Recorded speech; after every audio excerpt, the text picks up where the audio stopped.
On dit souvent que 2026, ça va être une année charnière. Une année où le pouvoir pourrait bien changer de main, discrètement, au profit de ceux qui maîtrisent une nouvelle langue, Hmm. celle du dialogue avec l'intelligence artificielle. Bienvenue donc dans notre exploration de ce qu'on appelle déjà l'ère du prompt. Pour cette discussion, on va s'inspirer d'une analyse qui nous a semblé très pertinente, Leader en Sanaera de Prompt, au Dialogo con l'IA.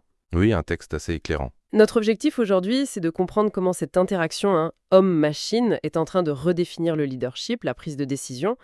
On dirait bien que savoir poser la bonne question à l'IA, ça devient plus important que d'avoir la réponse soi-même. Hmm. C'est assez contre-intuitif, non? Ah oui, très intriguant. Et surtout, ce qui frappe, c'est la rapidité. La vitesse à laquelle l'IA générative s'est immiscée dans le quotidien professionnel, c'est sidérant. C'est vrai? Il y a 2 ans à peine, c'était encore, une curiosité pour beaucoup. Aujourd'hui, analyser des contrats, préparer des ébauches de stratégies, simuler des scénarios, c'est devenu presque banal dans pas mal d'entreprises. Oui, cette rapidité est folle, on est d'accord. On a l'impression que ça s'est fait en un claquement de doigts. Mais alors, est-ce que ça change vraiment le fond du travail du décideur? Ou est-ce que c'est juste un outil en plus? Certes, un outil puissant, mais bon, un outil quoi. C'est la question essentielle. Et la réponse que l'analyse suggère, elle est nuancée. L'IA, non, elle ne remplace pas le leader. Elle ne pense pas à sa place. Elle ne prend pas la décision finale. Ça, c'est clair. D'accord. Mais, et c'est là toute la subtilité, elle redéfinit en profondeur comment ce leader pense et comment il décide. On parle de leader augmenté. Leader augmenté. J'aime bien cette image.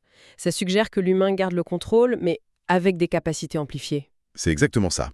Il ne s'agit surtout pas de déléguer son jugement critique à la machine. Ça, ce serait une erreur fondamentale. Hmm. Il s'agit plutôt d'utiliser l'IA comme un partenaire cognitif, pour clarifier sa propre pensée, pour accélérer l'analyse, identifier des angles morts peut-être, et au final, pour élever la qualité de son propre jugement. L'humain reste pilote, oui, mais avec un copilote d'une puissance inédite. D'accord, je vois. Donc si le jugement n'est pas délégué, ça implique une posture différente pour le dirigeant. On ne peut plus juste donner des ordres et attendre un résultat, j'imagine. Il faut interagir autrement. Tout à fait. La posture, elle change radicalement. L'analyse utilise une métaphore que je trouve assez juste, celle du leader comme orchestrateur, plutôt que simple commandant. Un orchestrateur, c'est-à-dire quelqu'un qui connaît bien ses musiciens, leurs capacités, et qui les fait jouer ensemble pour créer quelque chose d'harmonieux.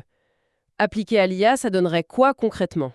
Précisément, l'orchestrateur, il ne joue pas de tous les instruments lui-même, mais il connaît leurs forces, leurs faiblesses, leurs timbres. Il sait comment les assembler pour obtenir la musique qu'il a en tête. D'accord. Alors pour le leader face à l'IA, ça veut dire ne pas se contenter de lui donner des ordres vagues, mais vraiment entrer dans un dialogue, la guider activement, la challenger aussi, la pousser dans certaines directions. Et ça suppose de bien comprendre comment elle fonctionne, cette IA. Non, ses limites, ses biais potentiels. On parle beaucoup des biais dans les données qu'il entraîne, par exemple. Absolument. Comprendre ses angles morts, savoir qu'elle peut se tromper, qu'elle peut même halluciner, c'est-à-dire inventer des informations, c'est crucial. On y reviendra. Oui. Mais il y a un autre aspect qui est fascinant, je trouve. L'IA, elle agit un peu comme un miroir cognitif.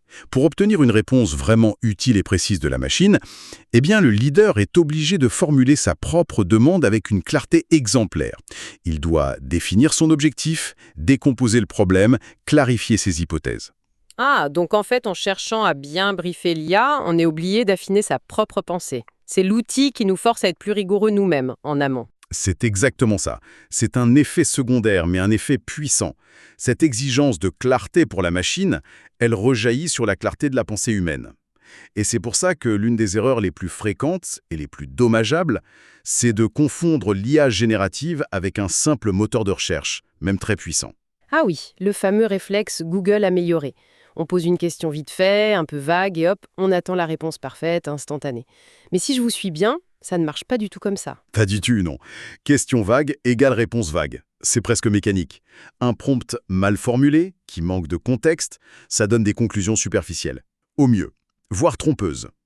Et c'est là qu'intervient ce que l'analyse met en avant comme une compétence devenue essentielle pour les dirigeants, le prompt design. Le prompt design, encore un nouveau terme à la mode ou c'est vraiment une compétence à part entière? Je pense que c'est bien plus qu'un terme à la mode.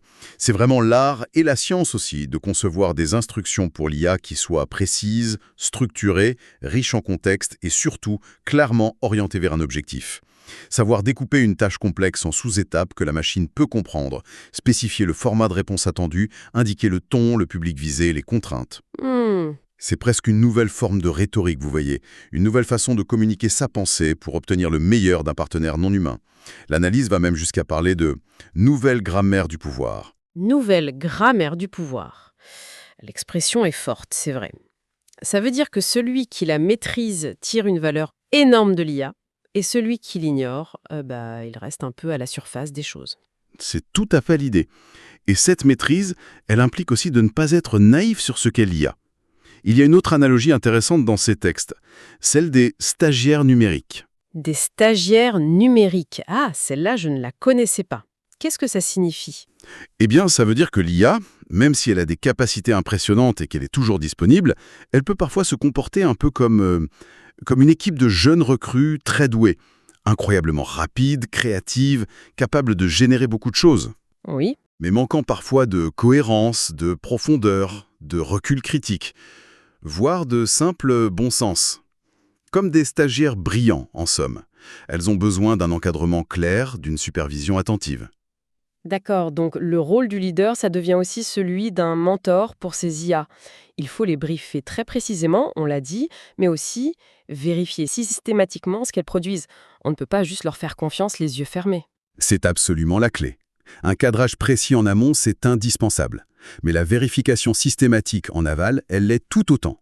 On ne prend jamais pour argent comptant la première sortie d'une IA générative, surtout si le sujet est complexe ou stratégique. Non, bien sûr. Il faut l'axel-NG, croiser avec d'autres sources, évaluer la pertinence par rapport au contexte, et puis, si nécessaire, il faut savoir la recadrer, lui donner un retour, un feedback correctif pour qu'elle améliore ses propositions dans les itérations suivantes.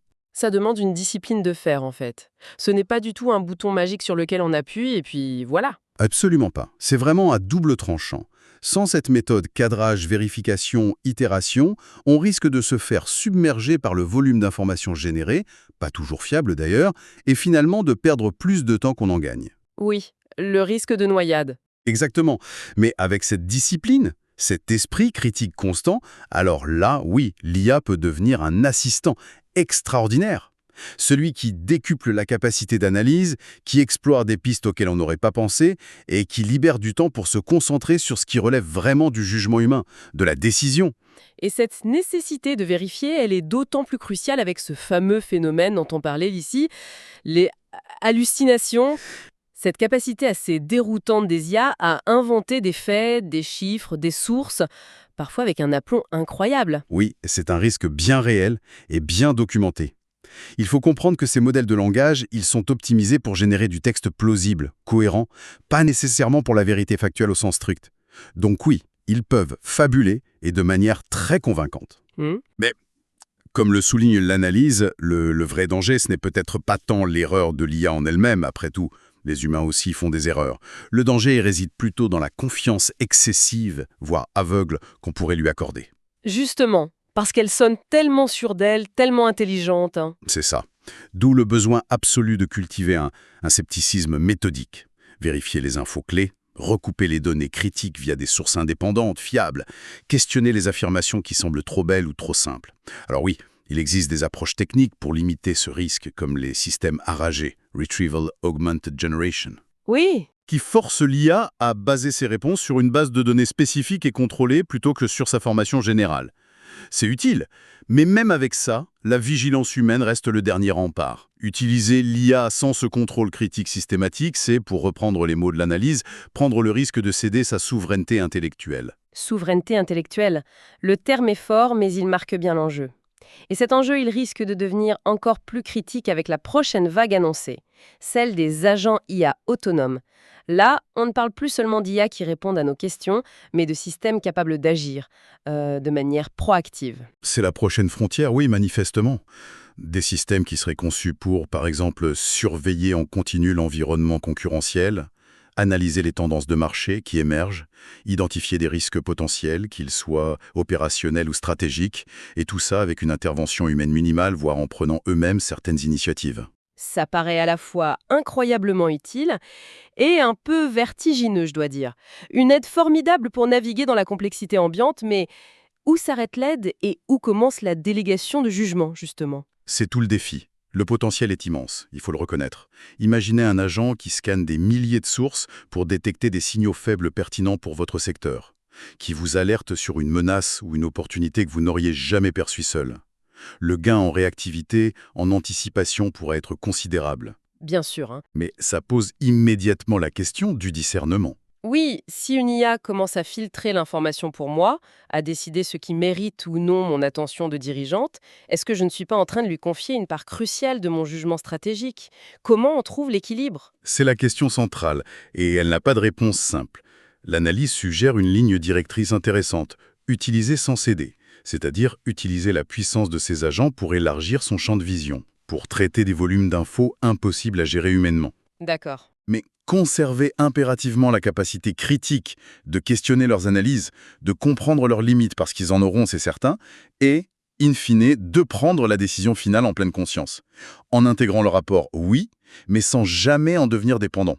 C'est un équilibre subtil à construire et ce sera sans doute un apprentissage permanent pour les leaders. Finalement, ce qui ressort de tout ça, c'est que cette révolution de l'IA, c'est peut-être moins une affaire de pure technologie qu'une transformation de nos processus cognitifs, notre façon de penser. Elle nous force à être plus intentionnels, plus structurés, plus critiques. Je crois que c'est une excellente synthèse, oui. La vraie mutation, elle est intellectuelle avant tout. Elle impose une nouvelle discipline, la discipline du prompt, clair, réfléchi, qui nous oblige à mieux articuler notre pensée. La discipline de la vérification exigeante qui aiguise notre esprit critique. Et la discipline du dialogue constant avec la machine, qu'il faut voir non pas comme une oracle infaillible, mais comme un partenaire cognitif, puissant, certes, mais faillible, et qu'il faut savoir piloter. Et l'enjeu est de taille si on suit cette logique. Ignorer cette transformation ou la subir passivement, c'est risquer de devenir stratégiquement dépendant de ceux qui, eux, maîtriseront ce dialogue homme-machine. C'est exactement le risque qui est pointé. À l'inverse, embrasser cette nouvelle donne, cultiver activement ses compétences de dialogue critique avec l'IA, c'est sans doute une voie pour renforcer sa propre capacité d'analyse, sa souveraineté intellectuelle justement, et son aptitude à anticiper dans un monde qui va toujours plus vite et devient toujours plus complexe. La conclusion forte qui émerge, c'est donc que le leader de demain, et peut-être déjà celui d'aujourd'hui, en fait ne dirige pas contre l'IA, mais il pense avec elle. Il l'intègre comme un levier pour augmenter ses propres capacités. Exactement. Et cela nous laisse peut-être avec une interrogation fondamentale, une pensée à emporter avec nous.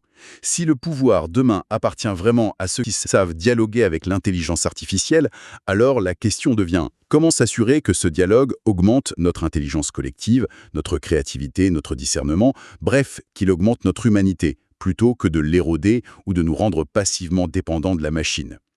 Cultiver cette relation homme-IA pour qu'elle nous élève, voilà peut-être le véritable enjeu stratégique et même philosophique de notre époque.